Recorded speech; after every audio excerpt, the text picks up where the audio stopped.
Salam sejahtera dan salam perpaduan kepada seluruh rakyat Malaysia. Berita panas hari ini dipetik daripada PH Online. Tajuk, 10 lagi ahli parlimen bersatu sokong Anwar. Berita penuh, seramai 10 lagi ahli parlimen bersatu dijangka memberi sokongan kepada Perdana Menteri Datuk Seri Anwar Ibrahim menjelang pembukaan sidang parlimen 26 Februari ini. Ahli Parlimen Bukit Gantang, Datuk Syed Abu Hussein Hafiz Syahid Abdul Fasal mendakwa 5 ahli parlimen dari utara iaitu Kedah, Pulau Pinang dan Perak, 3 dari pantai timur iaitu Kelantan, Terengganu dan Pahang serta 2 lagi dari Selangor dan Melaka. Beliau berkata, keputusan itu dibuat ahli parlimen berkenaan kerana amat kecewa dengan parti tidak dihargai dan terjaga. Sehingga hari ini, bersatu tiada arah tuju yang jelas. Jarang mengajak ahli parlimennya berbincang bagaimana mahu mengekalkan kebajikan kawasan. Kewangan menjadi masalah yang besar. Jika parti tidak ambil perhatian, siapa lagi, katanya pada sidang media di sini hari ini. Pada 11 Disember lalu, Syed Abu Hussein mendakwa ada 7 atau 8 lagi ahli parlimen PN bakal menyatakan sokongan kepada Anwar, tetapi beliau enggan mendedahkan identiti mereka sama ada daripada PAS atau Bersatu.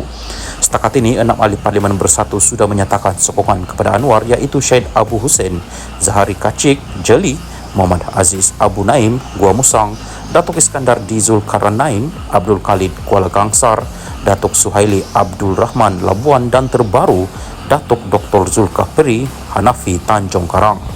Pada masa sama, Syed Abu Hussein turut mempelawal 5 lagi ahli parlimen Bersatu yang pernah berada dalam kerajaan di bawah pentadbiran Barisan Nasional BN sebelum ini untuk menyokong Anwar kerana dilihat mempunyai pengalaman luas dan mampu mengatur strategi untuk pilihan raya umum PRU akan datang. Mereka ialah ahli parlimen Larut, Datuk Sri Hamzah Zainuddin, Datuk Sri Dr. Ronald Kiandi Beluran, Datuk Sri Iqmal Hisham Abdul Aziz Tanah Merah, Datuk Mas Ermiyati Samsudin Masjid Tanah dan Datuk Rosol Wahid Hulu Terengganu. Jika mereka berfikir secara serius, mungkin dengan pengalaman yang ada boleh membantu Perdana Menteri dengan lebih baik. Jadi, yang sering bertekak dalam parlimen sudah tidak berlaku, sebaliknya menumpukan kepada bahas dan memberi cadangan yang baik serta membina, katanya. Syed Abu Hussein mendakwa ahli parlimen Bersatu ketika ini hanya mengharapkan peruntukan kewangan daripada kerajaan negeri yang ditadbir PAS. Ini juga tidak nampak kerana PAS ada pendirian tersendiri dan akan membuat keputusan berlainan setiap kali PRU.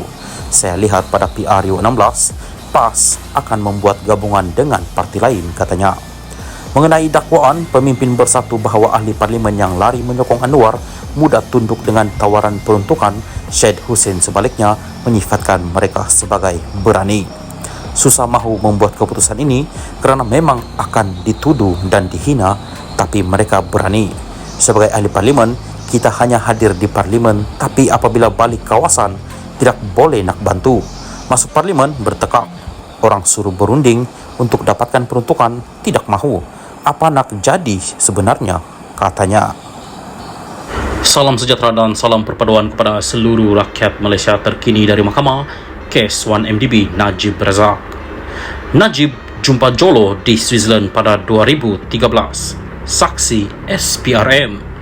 Berita penuh, Mahkamah Tinggi di sini hari ini diberitahu bekas Perdana Menteri Datuk Seri Najib Razak menghadiri perjumpaan bersama 3 individu termasuk ahli perniagaan dalam buruan Lo Tek Jo atau dikenali sebagai Jolo di Davos, Switzerland pada awal 2013. 2 lagi individu itu ialah bekas Ketua Operasi Asia Tenggara Goldman Sachs, Tim Lesner dan bekas pengurusi Goldman Sachs Asia Mitchell Evans.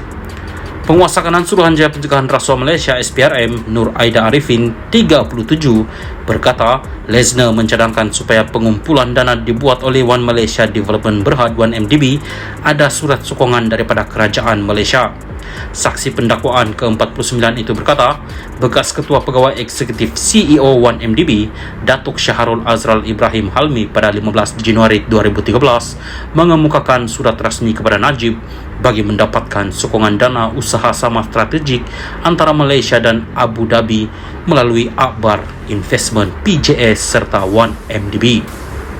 Nur Aida yang juga penyiasat kes 1MDB berkata, surat itu juga bertujuan meminta pertimbangan Kementerian Kewangan bagi memberi sokongan terhadap pengumpulan dana yang akan dibuat. Oleh kerana pelaburan oleh Abar Investment PJS mendapat sokongan daripada International Petroleum Investment Company IPIC, maka dicadangkan pelaburan oleh 1MDB disokong oleh Kementerian Kewangan. Pada surat itu, Najib Yang Berbahagia Datuk Dr. Irwan, Ketua Setiausaha Perbendaharaan ketika itu Tan Sri Mohd Irwan Sarigar Abdullah, sila uruskan perkara dengan segera.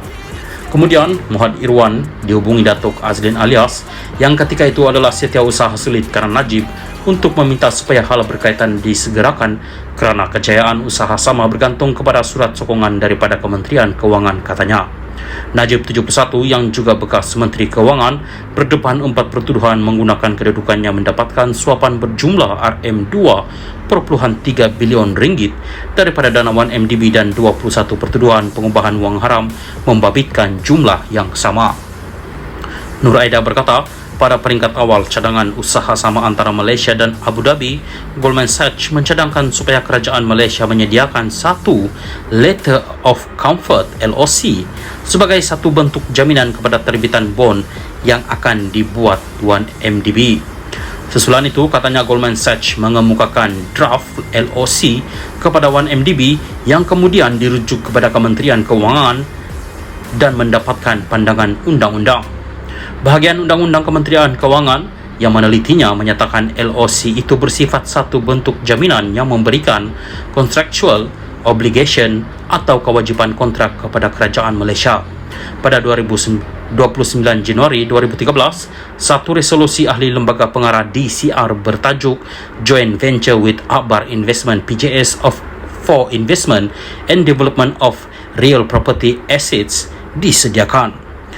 Tujuan DCR bagi mendapatkan kelulusan ahli lembaga pengarah BOD 1MDB bagi usaha sama berkenaan. DCR diluluskan serta-merta oleh BOD 1MDB kerana ia dilampirkan bersama dua dokumen yang ditandatangani terlebih dahulu oleh Najib bertarikh 29 Januari 2013, katanya. Perbicaraan di hadapan Hakim Datuk Colin Lawrence Quera.